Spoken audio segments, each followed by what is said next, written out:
the last actually maybe 15 kilometers, so I feel my right here actually is blocked.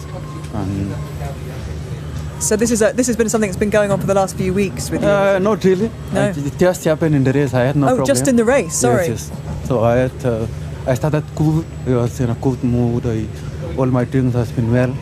But that started in the And did the conditions affect the way you were running as well today? Because you, at the moment, I have to say, Eliud, you look very cold. You're shivering. So it clearly was cold out there. It's really cold, but I don't blame the conditions. But I think it's good to blame what the problem with the hip.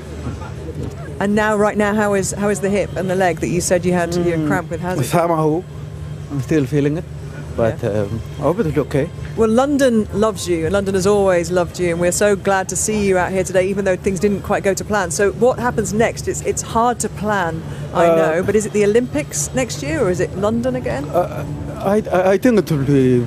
I'm going back to the drawing board again to sit with my coach and the management and see what will happen, what's there on the table for me to actually grab for next year. But they've got more marathons in you, do you think? Sorry? More marathons in you? Absolutely, yes. Yeah. Still more marathons on me, and I'm still there. I'm still there to come back again.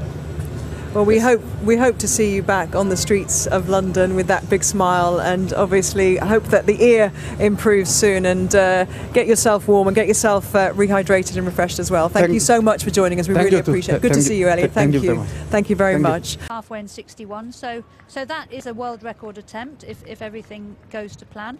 Those three pacemakers at the front, they're in red vests and black shorts. That's Noah Kipchoge, Jonathan Korir and Eric Kiptanui, all from Kenya.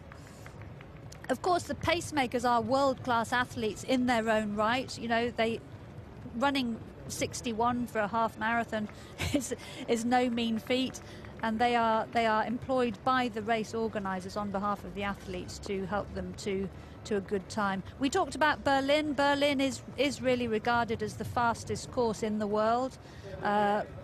Most world record attempts, I think, have been done on Berlin, but London has been a very fast course. But today we're on a different course.